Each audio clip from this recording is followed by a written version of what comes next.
In a rapidly expanding omniverse of sci-fi content, two Terrans try to make sense of it all. From the latest to the greatest to the most thought-provoking science fiction content on the screen, we bring you Crowded Space Podcast. All right. Episode 22, Blast from the Past, Bill and Ted's Excellent Adventure. I'm your most excellent host, Eric. And I'm your other host, Jarod. And if you think I'm going to say totally tubular, you don't know me very well, apparently. It's for fun, man. Come on. Well, they also never say totally tubular in the movie, so. Well, they did in the 80s. Anyway. Yeah. This is the 1989 science fiction comedy about two high school students. I'm Bill S. Preston, Esquire. Which is played by Alex Winter and Ted Theodore Logan. Played by Keanu Reeves, who travel back in time because if they don't finish their history project, the whole world's going to end because they are the saviors of the world. Well, we don't know if the whole world's going to end, just that maybe the utopian society might end up with better taste in music if they don't become a band, but we'll see. It's an interesting enough premise that, yeah, that their spirituality, philosophy, and musicality somehow sway the future to be utopian in nature. There's a bunch of dudes in trench coats playing air guitar. Yeah, with sunglasses. With sunglasses. Apparently, that's important in the future. To wear sunglasses. It's utopian society. Well, it's bright. That whatever that gadget was. Future's so bright, they gotta wear shades. The future's so bright. There you go. I gotta wear shades. Obviously. So yeah, I guess to finish the synopsis, that they're essentially, for whatever reasons, even though I guess in the future it is already a utopia, they already did the thing that made it a utopia, but somehow now they need to fix the past because they're no longer going to form the band that makes utopian future. So that doesn't make sense, right? Why do you need to fix the past if the future is... But whatever. The future will get crumbled if they don't do the thing in the past. At any rate, they send Rufus, played by George Carlin, which is the best part of the movie, to give them a time-traveling device in the form of a telephone booth. Not Doctor Who. Not influenced by Doctor Who whatsoever, apparently. And I believe it. I believe that whoever created this had never watched anything good ever before in their lives. And you know it was supposed to be a VW bus before, and I guess they changed it to a phone booth. I don't know what made the change from the bus to the phone booth, but yeah, and so essentially they get the idea of for their paper for their history project. Yeah. They were like, we'll just kidnap some people from history and make them perform for us, and that's going to be our project. So they don't actually learn anything about history through the entire endeavor, which is, you're like, oh, that could be the side effect of them doing this, is that they learn something, and that really don't, and that influences right the way that they think and helps inspire them to go on to help create this utopian society. But no, they just end up kidnapping people essentially. Yeah, and holding them hostage. Multiple places, but yeah, so they are able to, pull it out of their ass, I guess, and save their own asses. All it took was, some time traveling.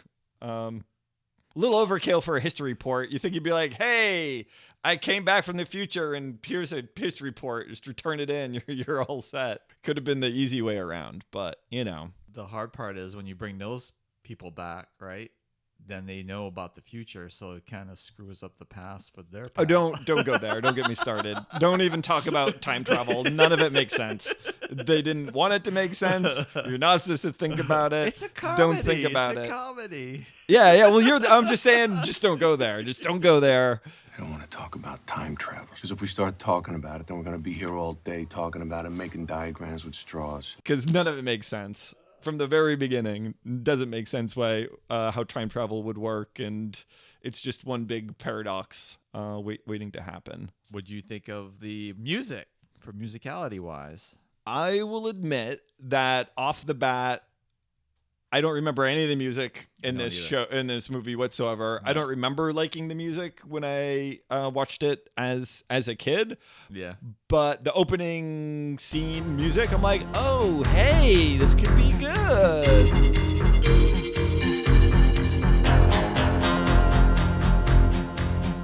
All my life I This wanted doesn't to suck. fly Yeah. like This is a bird crappy Running that Man you see style. way up in the sky. Well, it had like Van Halen and Extreme. Yeah, and those are like hair metal stuff, Yeah. my thing From to the begin 80s, with. yeah. And honestly, after the opening, the music didn't move me, didn't move my needle whatsoever after that. So I was like, yeah, this is gonna be ooh, because this is a movie as a kid I watched the hell out of. Yeah. And I hate to admit it, it probably influenced me more than I'd like to admit. Right. Right. Watching it at a pretty influential age. Yeah. This was a big movie, It was right? 89, yeah. It spun off to a It spun sequel off two and sequels. and the dumpster fire of a revival a couple of years ago, And then a cartoon as well. They had a right, cartoon. which I vaguely remember. Me too. I And don't then, think it was voiced by the original actors, and so even as a young kid, I'm like, that's gonna be trash. Keanu's not coming in to do it. That's gonna be trash. And they also have a theme park. They had a theme park, Universal Studios in Florida too. Which I mean, I never went there as a kid, so Right. but at least I mean it was popular. It was a popular thing. I back vaguely then. remember that. I never, I mean, it being advertised or something like that. Right. Admittedly, it could make for a hell of a theme ride because you know, it's 'cause time you- travel and you're going We went to like through 10 different and- places because I counted them out. Yeah. So it was kind of cool. And then, At least. Yeah. and the cool thing about that I liked about it, some things, it was the just the sets that they had when they traveled had its own little set. Like they had a castle, and then they had like Greek, where they were having Socrates was there hanging out. I think if you're talking about this movie, it's okay to call him Socrates because I think they did 90% of the time. Yeah, Socrates was hanging out, and then there was like the Wild West with the bar fight, and all that stuff. So I kind of liked that because they moved it along, as much as it was some cringe moments. I mean, it's different when you're an older adult than when you're a kid. When this was like, I remember going to see this in the theater, then watching it in the movie, like I was on video, and I even went to see the second one too. So it was a big part of when I was growing up. But this day and age, as an older person, it's like some cringe moments for sure. Yeah, I mean, so is this the official start to? Does it hold up by today's standards? Yeah. Or are we there? Are we there yet? I think we're there because let's go with it. See what you think on today's standards. It's so bad by today's standards. I am surprised they had the audacity to actually make A third one. A third one, yeah. Let's get to the most, I think, egregious, worst part of this movie in terms of the fag scene. It's the elephant in the room, right? And this is something that actually, in hindsight, not to make it sound like I'm traumatized or anything like that, but that scene actually had a way bigger effect on me than I would have. I did too. Yeah. So the scene is essentially Bill thinks Ted is dead, and when they find out that they're alive, that he's alive, they hug each other and then recoil in disgust and call each other fag, which is like, Oh my gosh, that was just like in my notes. I'm like, yeah, I was like, the reference. I will. No, I put a big exclamation point. Yeah. Like, oh my god, this is nuts. With the way they are going after like James Bond books to try to rewrite those. Like, I am just surprised they have not, with this movie, like For totally me, roasted it. And again, I'm not big into revisionist history. It's like, hey, look, sometimes you've got to leave your big mistakes out there so we can learn from them. Yeah. But honestly, just cut that scene. It's so bad. It's so disgusting. It's so homophobic. yeah. Cut it. Cut Absolutely. it. Absolutely. And as a young kid, it made me feel that, oh, hey, showing any sort of affection, right, towards another male Yeah. is wrong. Right. And it reinforced that. And That's and right. we're That's seeing the effects of that in Yeah, and among men, grown-up men to today, that they're not comfortable having a hug from someone else. They're not comfortable expressing themselves, even platonically. It's true. It's true. And so, absolutely right. I don't want to Absolutely totally hang Bill and Ted out to dry here, but dude, I like I said, it's that in my scene, note. that It's scene totally alone got me is too. do not recommend. Don't waste your time. Even if you want a nostalgic, it's just not.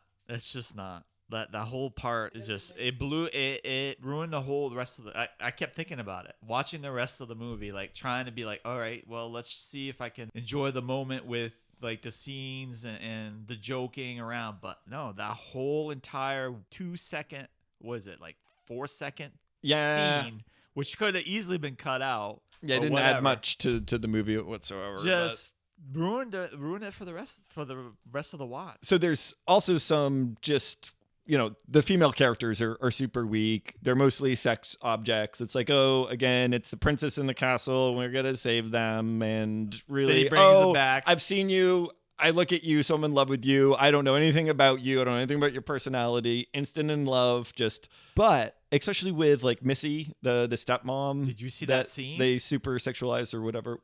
Which one? The scene when they're in the bedroom and she comes in, Bill and Ted are in there, and the father comes in and he says something to her and he pushes the boys out and she has this look on her face like, oh my gosh, not this again. Dude, I swear to God, I saw that look. And then it kind of changed real quick after that. Oh, it was a weird, I don't know. I can't explain it, but it just felt like she was, you know what I mean? Like preyed upon or something like that. It was weirdest. It was the weirdest thing. All right. I might have to watch it again. Yeah, I might have just to. that one point where when they're in his bedroom and they're talking about, he's going to go to Alaska or whatever. And then Missy comes in with snacks.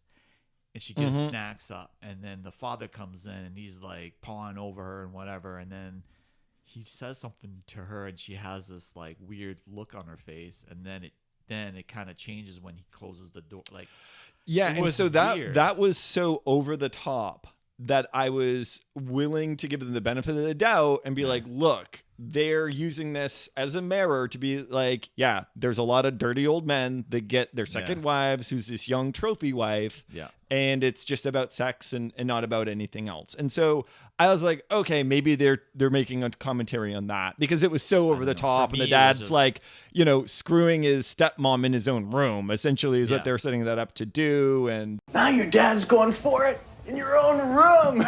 Shut up, Ted. And all of that. It was the weirdest thing. Like I was like, wait a minute, that just didn't seem right. And the facial expression. And if somewhere else in there that there was a strong female character, then I'd be like, okay, look, they're just poking fun. But when you've got no good female characters whatsoever, I mean, Joan of Arc, like one of the strongest female characters in all of history. And her big moment is doing like calisthenics at the mall or something, right? You could tell that they were not committed to any sort of feminine messaging whatsoever. No. It was, But we're in the 80s, like. It's 89 here, so I mean, it's like still in the. I would say the Stone Age of, now it's over the top, but back then I noticed those things, and you know what? That's a good thing to notice these things because that's what. As a whole, as society, we've evolved past those tropes, right? And that helps us, me and you, when we look at these old movies and be like, wait a minute, that doesn't seem right. Like, as in the 80s, as a kid, you're like, oh, it's just, hey, it's a movie, it's joking around, haha, funny, and like you said, but it can have an impact on the other end too. So you just never know unless you go back and look at these. Even the bad ones, sometimes it helps you understand what the movies that you watch in the future with some good movies. Some of them are good, some of them are bad, but in the end, it's like it helps to open your eyes on the situation of today. So, and I guess if the comedy actually hit for me, that could have changed my whole mood and take on this. But I don't know if it was just the mindset I was in. I watched it too late at night. Like none of the jokes landed for me. I didn't laugh. And so then I had a few moments that I laughed, but I still kept thinking about those two scenes that really like, oh man, this is looking down the blouse of his stepmom. Yeah. And then she goes No. to the high school and she knows all the teachers there. It's like, okay. Oh, man. Just Yeah, I don't know facepalm, what they man. were trying to do Just there. facepalm, man. Yeah.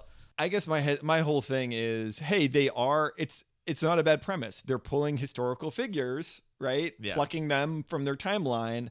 And so there's a ton of great opportunity for teaching moments here. And I want to say that what little I remember about the cartoon, they did try to do that a little bit. It's like, oh, hey, if we're going to pull out frickin' insert historical figure here, my mind's a blank because Thomas Jefferson. if you're gonna pull out Thomas I Jefferson, got you. we should learn a little bit about Thomas Jefferson. Yeah. And I don't feel that out of like any of the people that they pulled out from the timeline did anything in terms of educate us a little bit about what it's like being Socrates or Billy the Kid or Genghis Khan or any of that. So, how about special effects? What do you think about the special effects? No green screen, no CGI, just straight up sets, I would say. Well, there's all the time travel, Yeah, the time travel and the the time stream yeah. stuff, which It was a filler. It was a filler. they didn't try too hard. So it didn't feel, it was a little outdated, but it wasn't so terrible it took me out. Like, And it's almost like iconic, right? So yeah, special effects, they didn't try to overdo it or lean too heavily on special effects. I mean, it's $10 million budget, so yeah, 4 weeks to took them to film it. So that's that's about right. Yeah, it feels.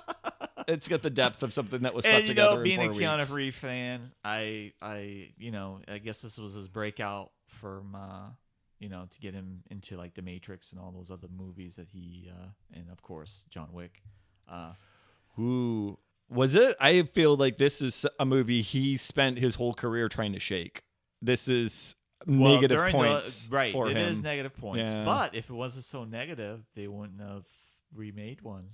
They wouldn't have had a third one, right? Again, I'm surprised. How well did that do? The remake? I can't imagine. That's how much interest I have. I just don't know. Yeah, yeah, just don't and that's know. okay. And so not only did they miss a very easy kind of like learning opportunity with Yeah. all these historical figures, I think they leaned real heavily into stereotypes across the board with every single historical character. Napoleon, not a short guy. Napoleon was average height, not a short guy. The whole reason us Americans think Napoleon was short because of war propaganda. It wasn't actually short. And so it's like, oh, hey, we're going to just keep that whole misconception going.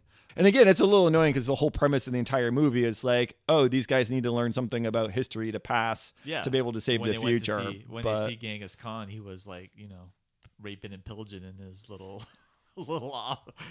throne room there before they took him away. But Yeah. again, I guess as I have just no words that really describe it.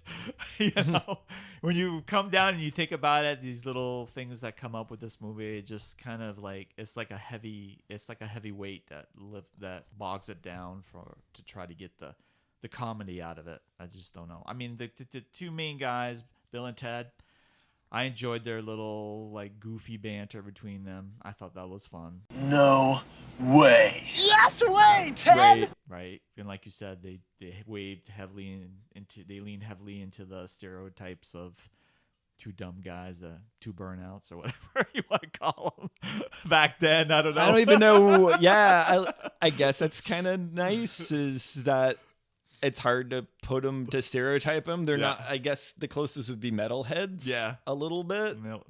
Yeah. A little bit, but they're not like fully skater dudes. They're Nope. not jocks. They're not preppies.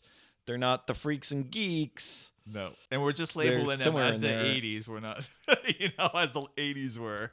Because there's Yeah. a lot of labels in the 80s. I mean, even movies labeled I do their characters. I do kind of feel in terms of how did this influence anything, at least positively. I'm not even sure this is positive, but I do feel like Keanu Reeves clothes in this were like the basis for grunge. Yeah. For 3 or 4 years later. Yeah. You know, it's just true. the flannel around He the had a vest on and had a flannel jacket around his yeah. And dude, during California, where it's like not 80 degrees outside. Yeah, you never know. Especially when traveling through time. Yeah. You never know when get you into a might need a flannel. Flannel. Yeah. So that's pretty much it. Going through these, we went through everything. The only thing is that we wouldn't recommend it for anybody other than, I don't know. I don't even think I would recommend it for nostalgia purposes. There's so much out there that I'm hard pressed to say like, oh, Bill and Ted. It's got that stuff you thought was funny when you were 12. Yeah, it didn't hit it as I think you can just go through. Tell you what, people, we'll put in all the drops you need to hear. See? Whoa, yeah! That's right. There's a couple of good lines that we probably repeated way too often when we were mindless little teens. We'll throw those in there for you. Yeah. What do you mean? I still use those lines. What number are we thinking of? 69, dudes! Sigh. Yeah, I guess maybe to try to find some little positive nugget here would be kind of the fact that they're such good friends, right? Yeah. And other than friendship, other than the big fag scene, grown, yeah, that they are really supportive of each other and positive, and they're actually not assholes to really anyone in the whole movie. Like they're relatively like decent people throughout and willing to help. So even though they're complete airheads and all of that, that is maybe the one little gem. It's like, hey, sometimes it's not what you know and how powerful you are. It's, hey, if you're a decent person, maybe that's really what we need to focus on this day and age, is just be excellent to each other. Yeah. So, yeah. It's not how I would put it, but that works. Dude, that was good. No, it's a perfect time to say Be excellent to each other. So, I guess we'll end it here. This has been a most excellent adventure. Well, then, signing off, this is your host, Jarod. I'm your other host, Eric. And remember, it's not the destination. It's the journey. Be excellent to each other. Party on, dudes! Bye!